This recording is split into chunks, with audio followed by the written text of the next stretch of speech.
Welcome to this explainer. It's honestly incredible how this seemingly simple poem hides such a massive cosmic narrative arc. Today, we're going to look closely at how the author structures this wild escalation of devotion, moving step by step from the grounded human condition all the way to the outer reaches of the universe. Okay, let's dive into this. Our roadmap today covers 4 main stages. First, the anchor of the dream. Second, earthly vows and sacrifices.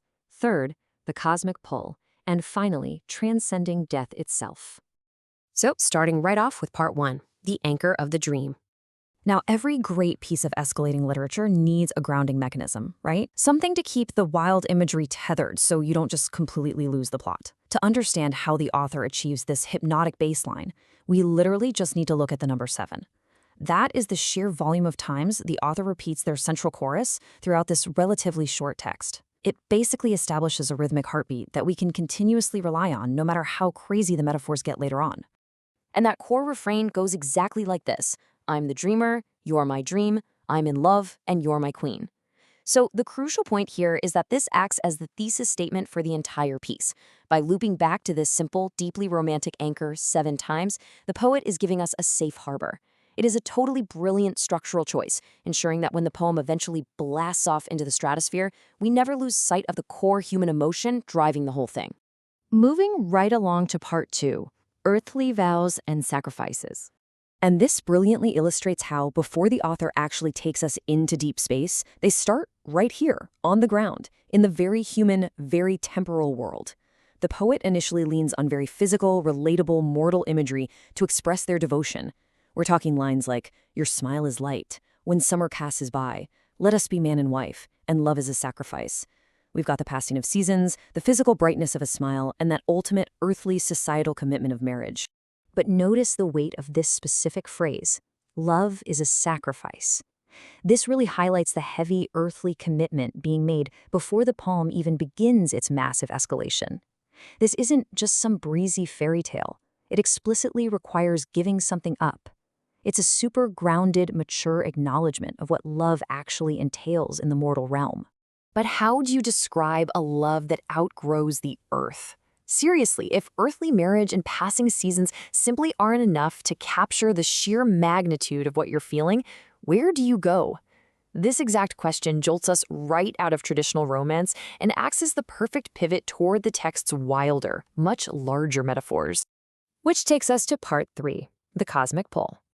All right, here's where the incredible textual escalation really kicks in. The poet just straight up leaves human lifespans behind and enters the massive, awe-inspiring realm of astrophysics. Just look at this dramatic shift in language. Your gravity pulls my life when I watch your beautiful eyes. The author isn't just talking about a nice smile or summer anymore. They are now using the fundamental forces of physics, gravity, to describe an irresistible attraction. They are literally turning the subject of their affection into a celestial body, something with so much mass and power that it bends the trajectory of the poet's entire life. Now, what's really interesting about this slide is the poet's use of the word pulsar. In reality, a pulsar is a highly magnetized, spinning star that blasts out intense radiation. But in the context of our text, the poet writes, "Forgive me if I'm wrong, the pulsar in my heart are very strong." It becomes this intensely strong, beating, celestial heart.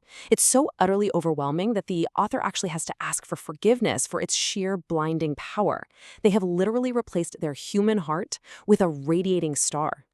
To really drive home the scale of this shift, look at the earthly bounds established early on when summer passes by, which are totally temporary and bound by human calendars. Contrast that with the cosmic bounds we reach later, a new planet, a new galaxy. The love has, quite literally, outgrown a single planet. And that brings us to our final act, part 4, transcending death itself.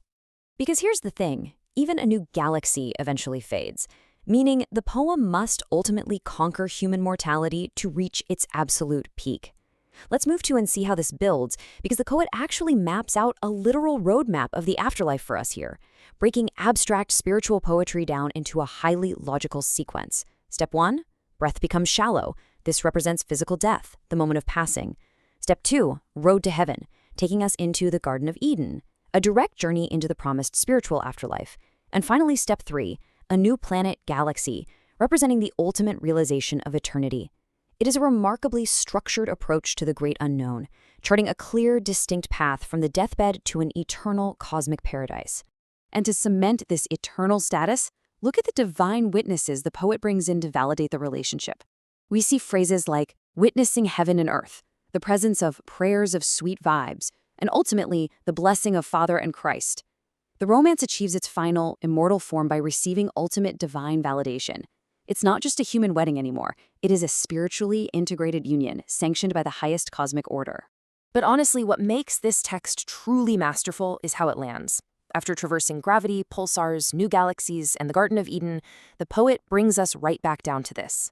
My witness, my love, and I dream about you every night. They connect this immense, eternal, cosmic scale all the way back down to the universal human experience of love. The poet returns to the incredibly grounded reality of simply lying in bed, dreaming about a partner. It brings the entire massive journey back to the intimate scale of a single human mind at rest. So, as we wrap up our exploration of this remarkable text, I want to leave you with a final thought. If words can escalate love from a simple earthy smile to a whole new galaxy, what universe are you building with your own devotion? The feeling of boundless love is something we all share, and as this text shows us, the only limit to expressing it is our own imagination. Thanks for joining me on this explainer, and I really hope this leaves you eager to explore the cosmic depths of even more poetry.